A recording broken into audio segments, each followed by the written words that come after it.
ইরানের সাথে America Israel যে শান্তি চুক্তি করেছে এটা কি আদৌ শান্তি চুক্তি,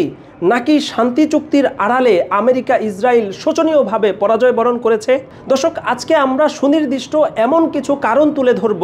যেখান থেকে এটি দিবালোকের নয় পরিষ্কার হয়ে যাবে যে আমেরিকা ইসরায়েল ইরানের সাথে শান্তি চুক্তি নয়, বরং সেই চুক্তির আড়ালে তারা নিজেদের পরাজয় ঢাকার চেষ্টা করছে। সাথে আছি শাহ মোহাম্মদ খালিদ, আপনারা দেখছেন এমবিএ টাইমস। আজ থেকে 12 দিন আগে সুনির্দিষ্ট 3টি লক্ষ্য নিয়ে ইসরায়েল ইরানে আক্রমণ করেছিল, যার মধ্যে প্রধান লক্ষ্য ছিল ইরানের পরমাণু স্থাপনা ধ্বংস করা। কিন্তু আমেরিকার B-2 বোম্বার বিমান এসে ইরানের পরমাণু স্থাপনাগুলোকে ভিতর থেকে ধ্বংস করতে পারেনি, কারণ সেগুলোর অবস্থান মাটির এতটা নিচে যে সেই জায়গাগুলো এবং ইরান তাদের পারমাণবিক উপাদানগুলো আগেই সরিয়ে ফেলার কারণে ইরানের পরমাণু স্থাপনার কিছুই হয়নি। বরং আমেরিকার কেন্দ্রীয় প্রতিরক্ষা গোয়েন্দা তথ্য যে কথা বলছে যে ইরানের পারমাণবিক যে ব্যবস্থাপনা সেটি সর্বোচ্চ 3 মাসের জন্য পিছিয়ে গেছে। দ্বিতীয় যে লক্ষ্য ছিল ইরানের মিসাইল সক্ষমতা ধ্বংস করা, যাতে ইরানের মিসাইল তেল আবিবের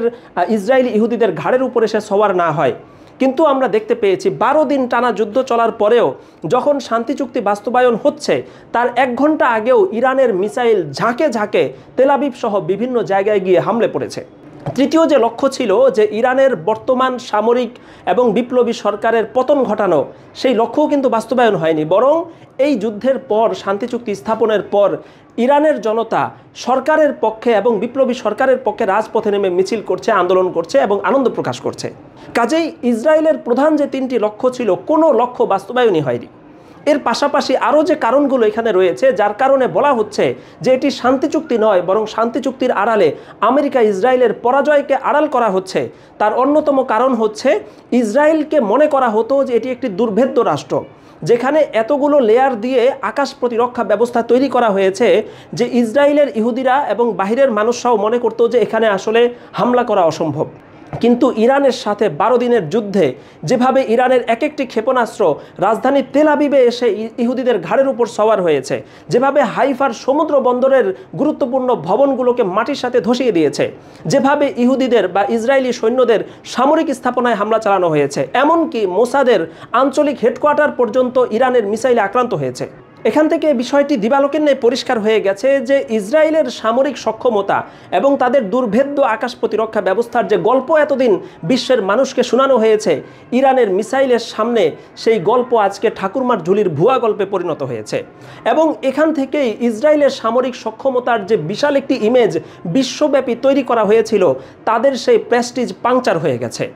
এর পাশাপাশি প্রতিদিন প্রায় $300 মিলিয়ন ব্যয় করেও ইরানের মিসাইলকে আসলে ইসরায়েলের প্রতিরক্ষা ব্যবস্থাগুলো ঠেকিয়ে রাখতে পারছিল না। প্রতিদিনই, প্রতিটা মুহূর্তে ইরানের মিসাইল কখন এসে হামলে পড়বে সেই ভয়ে ইহুদিরা দিনের পর দিন বাংকারের মধ্যে থাকতে থাকতে তারা মানসিক রোগীতে পরিণত হয়েছে। যেই ক্ষয়ক্ষতিগুলো বিগত 12 দিনে হয়েছে তারা হয়তো আর্থিক ক্ষতি পোষাতে পারবে, কিন্তু তাদের যে ইমেজ নষ্ট হয়েছে, ইসরায়েল যে দুর্ভেদ্য রাষ্ট্র সেই কথা যে ভুয়া প্রমাণিত হয়েছে, এবং বাংকারে থাকতে থাকতে ইহুদিদের যে মানসিক রোগ তৈরি হয়েছে, তারা নিজেদের দেশকে দুর্ভেদ্য দেশ হিসাবে এখন না পাওয়ার কারণে অন্তত 50,000 ইহুদি যে প্রথম ধাক্কায় সাইপ্রাসে পালিয়ে গেছে, এবং ধনী ইহুদিরা যে এখন দল বেঁধে ইসরায়েল ছাড়ার যে ঢল শুরু হয়েছে, সব মিলিয়ে ইসরায়েলের যে সামরিক এবং ইমেজ নষ্ট হয়েছে সেই ক্ষতি আসলে কোনোদিন তাদের পোষানো সম্ভব হবে না। কাজেই একদিকে আমেরিকা, ইসরায়েল, ব্রিটেন, ফ্রান্স এবং জার্মানি বর্তমান বিশ্বের সেরা 5টি পরাশক্তি মিলে ইরানের মতো একটি একক দেশ, যাকে